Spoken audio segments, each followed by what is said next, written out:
미국 주택시장에서 굉장히 이상한 흐름이 나타나고 있어요. 처음 보시는 분들은 딱 오해하기 쉬운 이런 흐름이 나타나고 있기 때문에 오늘은 이 부분에 대해서 한번 알아보도록 하겠습니다.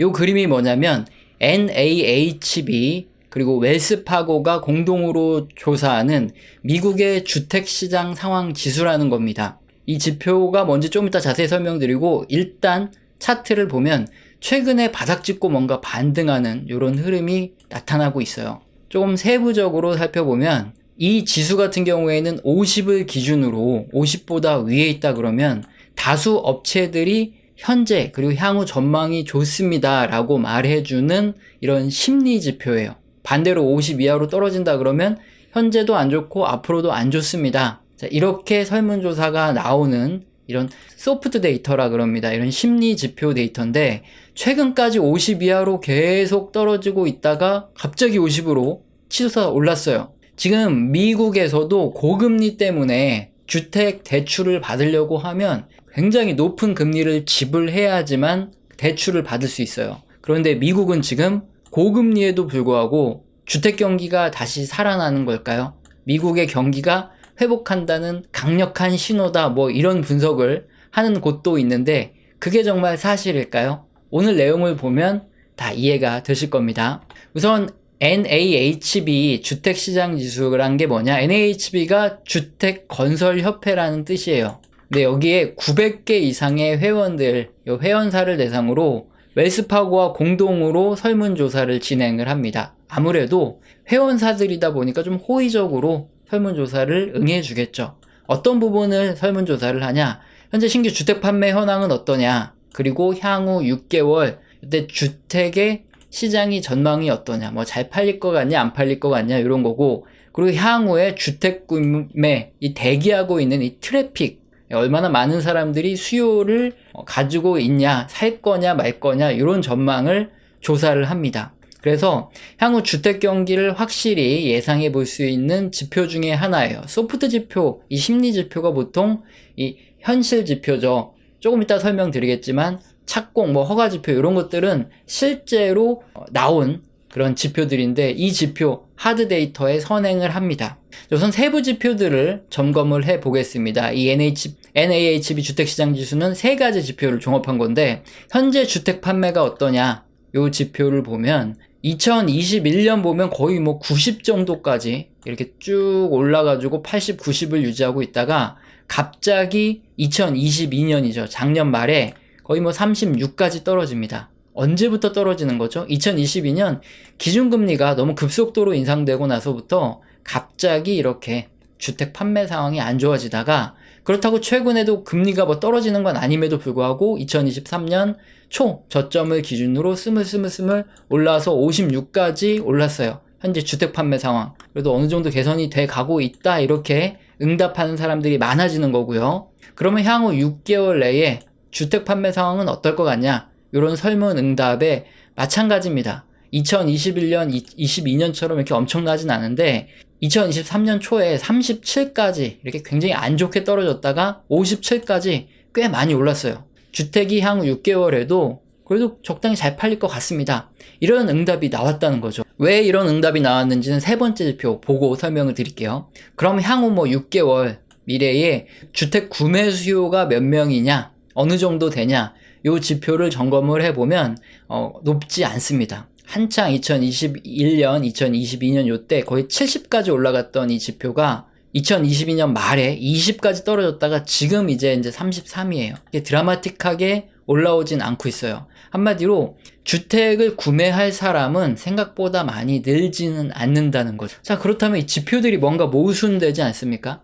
주택을 구매할 사람이 그렇게 많지가 않은데 왜 앞으로 주택 판매가 잘 될 거다, 신규 주택 판매가 꽤 좋을 거다 이렇게 볼까요? 네, 답은 여기 바로 기준금리가 높다는 데 있습니다. 기준금리가 높으면 모기지 금리도 굉장히 높은데요. 2021년 요때 거의 3%대, 뭐 2%대에 있던 모기지 고정금리가 6.35%까지 최근에 치솟아 올라 있어요. 거의 뭐 3배 가까이 치솟아 올라 있죠.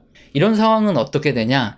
기존의 주택을 가지고 있던 사람이 이제 뭐 주택이 많이 올랐다 생각돼서 팔고 싶어요. 그래가지고 이걸 팔고 뭐 어디를 가고 싶습니다. 예를 들어서. 그러면은 그 사람은 그 주택을 팔 때 과거에 샀든 아니면 2020년부터 22년 사이에 리파이낸싱을 했든 그런 사람들이 굉장히 많습니다. 그래서 뭐 3%대에서 이렇게 고정금리로 대출 받아서 이자를 내고 있는데, 만약에 지금 팔고 다시 또 대출을 받아서 뭐 새 집을 사든 뭘 하든 하려 그러면 6.35%의 금리를 내야 돼요. 2배 이상의 모기지 금리, 이 대출 금리를 내고 돈을 빌려야 되기 때문에 기존 주택을 가진 사람들이 매도를 잘 안 합니다.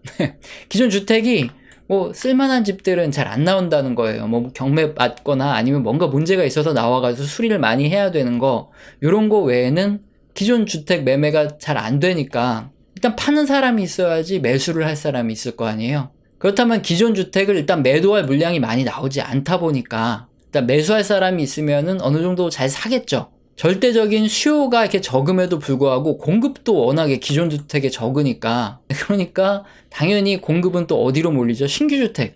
신규 주택이 나오면은 뭐 어쩔 수 없이 이렇게 모기지 금리가 높다, 주택저당 대출 금리가 높음에도 불구하고 신규 주택을 살 수밖에 없는 그런 상황이에요. 어쨌든 공급이 부족하기 때문에. 자, 그렇다면 우리가 생각을 해볼 수 있는 게, 주택이라는 게 일단 구매를 할 사람이 적어요. 그리고 팔려는 사람이 아주 많을 때 가격이 떨어지죠. 근데 지금 주택이 시장에 막 나오지 않아요. 그래서 주택 가격이 쉽게 떨어지지 않고 있다는 겁니다.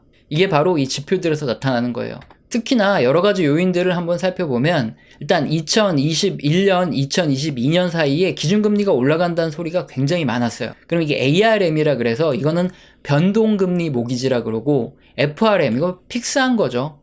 고정금리 모기지라고 하는데, 요거를 리파이낸싱을 할 수 있습니다. 그래서 변동금리에서 고정금리로 갈아탄 사람들이 2021년, 2022년 사이에 굉장히 많아요. 그 사람들이 아직도 주택을 가지고 있는데, 그 주택을 지금 뭐 팔 수가 없는, 팔고 다른 걸 살 수 없기 때문에 신규 주택으로 갈 수도 없고, 지금 금리를 받으면 6.35니까. 자, 그런 상황 설명드렸고, 그리고 2007년하고 좀 달라요. 2007년에는 서브프라임이라 그래서 약간 좀 신용이 낮은 사람들, 요런 사람들한테도 방만하게 막 대출을 해주고 이러면서 주택을 두세 채씩 사던 사람들이 나중에 주택 가격이 떨어지니까 문제가 생긴 건데, 그때와 완전히 다릅니다. 개인 투자자들의 이런 투기적인 세력이 지금은 그 정도가 아니에요. 그렇다 보니까 그냥 버티는 거예요. 어쩔 수 없이 팔 수도 없으니까 그냥 다 버티고 있는 그런 상황. 그렇다면 주택이 막 쏟아져 나오면서, 또는 렌트비를 뭐 못 낸다거나 이자를 못 내가지고 주택을 압류당하는 사람들이 나와야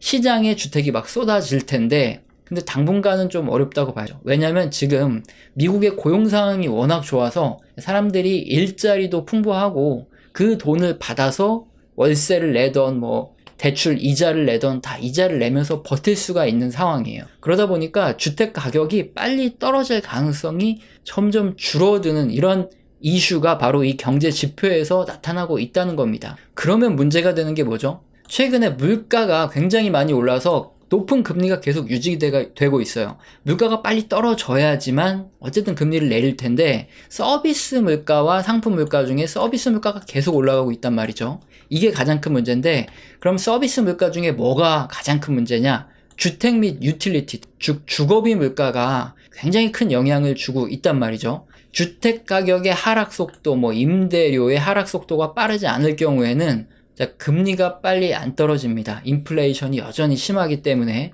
그래서 높은 기준금리가 장기화될 수 있는 이런 소식들이 지금 부동산, 특히 이제 주택 관련 지표들에서 나타나고 있다는 게, 이게 진짜 핵심적인 문제예요. 자, 그렇다면은 소프트 데이터, 즉 심리 데이터를 봤죠. 이게 먼저 선행하니까. 그럼 그 다음에 따라서 움직이는 하드 데이터들을 볼 텐데, 인구조사국에서는 신규 주택 허가, 그리고 주택 착공 지수, 전달에 얼만큼 했느냐를 발표를 합니다.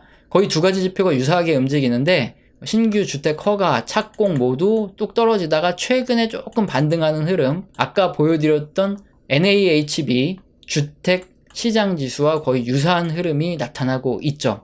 이 흐름을 따라갈 가능성이 크다는 겁니다. 그렇다면 앞으로도 뭐 이런 식으로 스물스물 이렇게 빠르게 올라가는 것도 아니고 이게 횡보하는 흐름이 나타나겠죠. 이게 진짜 굉장히 짜증나는 부분이죠. 물가가 빨리 안 떨어지니까. 자, 그러면 뭐 일부 언론이라든가 전문가들이 얘기하는 것처럼 혹시 주택 경기가 급격하게 다시 살아날 그럴 조짐인데 뭐 잘못 보고 있는 거 아니냐, 그 부분에 대해서도 한번 생각을 해볼게요. 당연히 제가 잘못 볼 수도 있으니까. 자, 그런데 이 부분이 좀 걸립니다. 주택 구매 수요라는 거가 있어요. 일반적으로 주택 가격이 올라가고 주택 경기가 활성화될 때는 어떤 일이 생기냐면 수요가 먼저 살아나요. 하지만 공급이 항상 부족합니다. 그러다 보니까 수요는 많은데 공급이 부족해서 가격이 올라가고 건설사들에서도 막 착공을 하고 빨리빨리 짓고 이렇게 해서 주택을 공급을 하면서 주택 경기가 살아나는 거예요. 그러면서 주택 가격도 상승하고. 자, 그런데 지금은 어떻습니까? 모기지 금리 부담이 계속되고 있는 상황입니다. 그렇다면 수요가 이렇게 급증하기가 쉬울까요? 어느 정도 수요가 이렇게 천천히 올라가는 이유는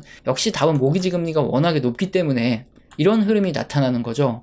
그래서 일시적으로 수요가 좀 반등할 수는 있지만 이게 추세적으로 반등하려면 뭐가 우선 떨어져야 되겠죠? 이 모기지 금리가 떨어져야지만 뭐 주택 경기가 살아나는데, 이게 선행해서 움직이지 않으면 주택 경기가 빨리 급등한다 이렇게 보기는 어렵습니다. 자, 그래서 이 연방금융청 주택가격지수, 진로주택인덱스, 케이스실러 주택인덱스 다 살펴보면 최근에 모기지 금리가 급등하면 당연히 주택가격은 떨어져야 되는 거 아니야 이렇게 생각하지만, 최근 보시면 고점 찍고 뭐 그렇게 빠르게 떨어지고 있지 않아요. 아직도 다 고점 수준에서 주택가격이 놀고 있습니다. 그 이유가 바로 앞서 살펴봤던 이런 부분들 때문에 발생하는 문제고, 그렇다면 향후 급락 예상도 굉장히 어렵죠. 기준금리가 뭐 한 방에 다 떨어질 게 아니기 때문에 모기지 금리가 그렇게 쉽게 확 급락하진 않을 겁니다. 그렇다면 역시 가격도 빠른 속도로 떨어지진 않겠죠. 그래서 단순히 뭐 뉴스라든가 이런 것만 보고 신규 주택 착공이 여기서 반등한다, 미국 경제가 다시 살아나는 거 아니냐, 이런 분석은 진짜 너무 초보적인 그래서 다수 지표들과 연계된 입체적인 확인이 항상 필요하죠. 그래서 지금은 미국 주택 가격, 주택 시장이 굉장한 과열 상태죠. 여기 보여드렸지만 최고점에서 살짝 아주 살짝 꺾인 요 정도예요. 그렇다면 뭐 주택 가격이 좋아진다, 뭐 주택 시장이 좋아진다 그래서 실제 우리 투자하는 이 경기가 뭐 확실하게 좋아진다, 이런 문제가 아니에요. 오히려 지금은 주택 가격이 하락하면서 하락 속도가 빨라지는 게 오히려 이렇게 기준금리를 인상할, 물가가 떨어져야 되잖아요. 그러려면 주택 가격이 빨리 떨어지는 게 확실히 낫습니다. 그렇게 해서 기준금리가 인하되는 시점을 조금이라도 앞당겨 주는 게 오히려 지금 상황에서는 훨씬 더 나아요. 대출금리가 굉장히 높은 상황에서 여기서 주택 가격이 얼마나 더 높아지겠고 주택시장이 얼마나 좋아지겠어요. 오히려 이런 상태보다는 시원하게 떨어져지는 게 우리한테 도와주는 길이다. 그러면 금리 인하라도 빨리 될 테니까 그런 거죠. 자, 그래서 입체적인 분석 이런 것들이 필요하고, 잘못된 분석을 하면은 큰일 난다. 오히려 지금 주택시장에서 나타나는 착공이라든가 허가라든가 그리고 NAHB 주택시장지수라든가 이런 움직임은 오히려 호재가 아니다. 이 부분을 설명을 드렸습니다. 자, 이런 거 혼동하면 큰일 나겠죠. 우리 채널에서는 영상 시청하시고 도움되셔서 후원 주시는 감사하신 분들이 계십니다. 제가 감사합니다라고 말로만 때우지 않죠. 소통을 하죠. 한 달 교육을 진행해 드리고 매주 진행하고 있어요. 여기서는 거시경제의 흐름뿐만 아니라 각 산업의 사이클, 여기 속한 종목들에 대한 얘기도 나오겠죠. 영상 하단에 설명란 꼭 읽어보시고 해당되시면 메일 주시길 바랍니다. 오늘 영상도 마음에 드셨다면 구독과 좋아요는 꼭 눌러주시고 지속적인 시청 부탁드립니다. 감사합니다.